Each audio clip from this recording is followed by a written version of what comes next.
some of my happiest, darkest moments through my life have been sitting in a theater with other people who have gone to the cinema to be lonely with each other. But I love being around movie theaters. It seems like kind of a magical world somehow. The whole movie-going experience is so poetic in my mind, you know? It's just this thing, just like being together in the dark with people sharing an experience. It's so cool. I love it. Repertory cinema is the practice of showing movies that are not new releases. One of the most successful rep theaters in the Twin Cities was the Oak Street Cinema. The Oak Street was dedicated to keeping the history of cinema alive. This is Bob Cogill. He was the manager of the Oak Street Cinema. It was not a space of nostalgia. And in fact, when people worked for me, that was the first thing I told them. We are not about the glories of the silver screen of the past. That's not what it's about. If packaged correctly and effectively, the cinema of the past is always about now. I think if you can get an audience to sit in front of a screen and receive a film the way it is optimally meant to be received, and it's a magic to make that optimal moment happen, if you can do that, you realize it's a different experience. It's being delivered to you. In 2010, the Oak Street Cinema closed its doors and the property was sold off for condominium development. And this is one of the problems with movie theaters that are doing special work. They love you when you are born, and they love you when you die. It's how do you sustain it? How do you keep the audiences coming? Following in the footsteps of the Oak Street is the Trylon, a small movie theater in South Minneapolis that works hard to keep the audiences coming. We opened here in 2009 mostly because it's pretty close to my house. This is Barry Krishka. He's the executive director of the Trylon. Much of the inspiration for what we're doing here came from the time that I spent working at the Oak Street Cinema, because it matched the model that I saw in New York City when I was a kid growing up. You know, producing these giant, complicated calendars with a different show every day of the month. I just wanted that variety. And the idea that if you have a theater that shows 5 or 10 films a week, that would make it 5 or 10 times better than a theater that shows 1 film a week.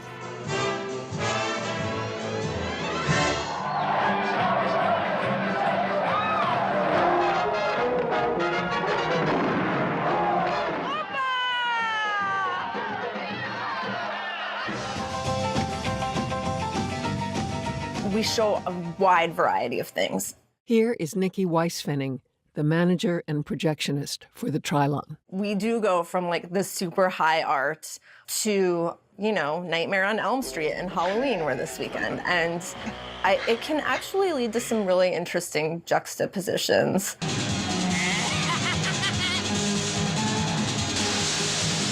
I've had interviews in the past where I've said, like, you know, like, we don't require quality, and I kind of regretted saying it. But we don't. You know, we can show horror movies all October, and then in November we're going to do a Russian director whose films are 3 hours long. This is John Moret, the programmer for the Trylon. And then the same day you could watch Raiders from the Lost Ark. You know, and I think that's what the Trylon's about. It's about that ability to embrace it all as cinema, right? Like if it's cinematic, we want it.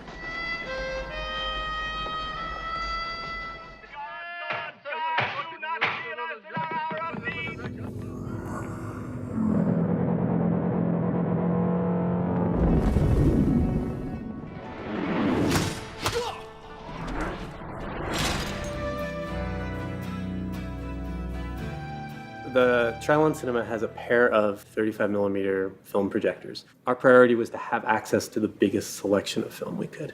Since we're extremely careful with how we handle film, more and more people will let us handle their films. We do have state-of-the-art digital projection here. I think we probably show about 50% digital and 50% film. I think the nice thing about digital, because there's really a lot of great things that are about digital, is we can show things that otherwise would be totally unavailable to us. For instance, you know, we're showing Dead Ringers. And there is a print in Canada, but the collector wanted a big fee. And then the rights holder also wanted a fee. And so for a small organization like us, it's impossible for us to pay both of those.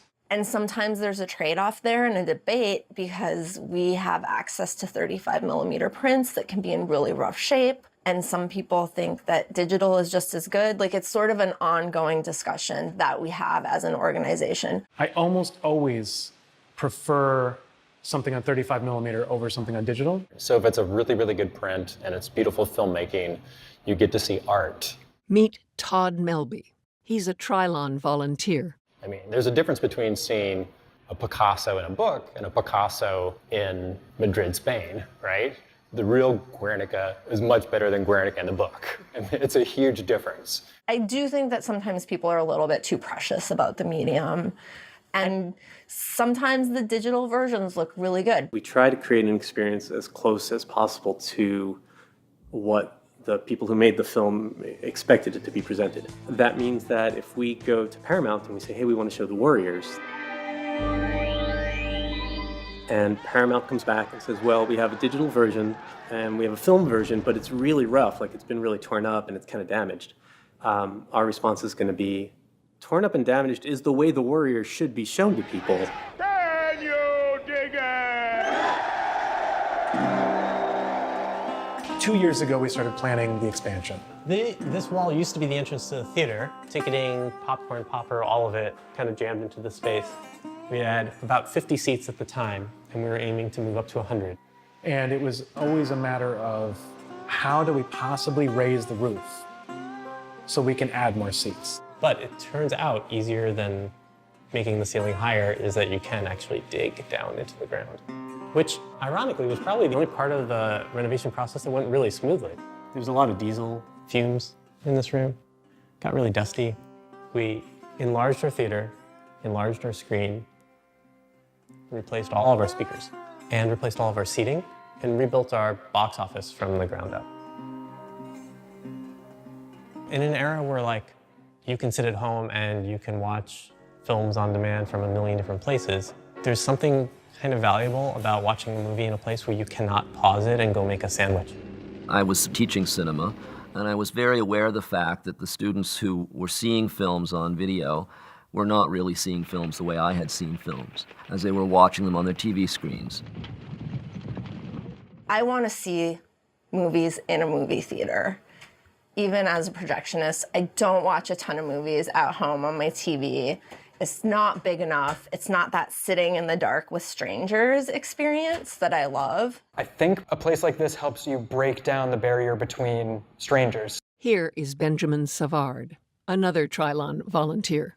The fact that there is this big new open area for people to talk to each other and have those conversations and arguments sometimes is one of the reasons why this place is so special. You don't need to care if the person next to you is a Republican or a Democrat or whatever, because it doesn't, that's not what cinema is about, right? Like cinema is sort of this universal language. But also there are movies that are just more fun to see with other people.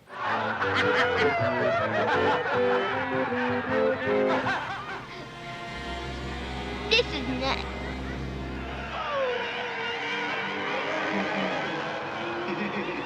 I've got one that can see. Ah! Whoa! Hey! Whoa! Whoa! Whoa! Whoa! Whoa! Did I frighten you? Oh! Ow! Doodle-doody-doo.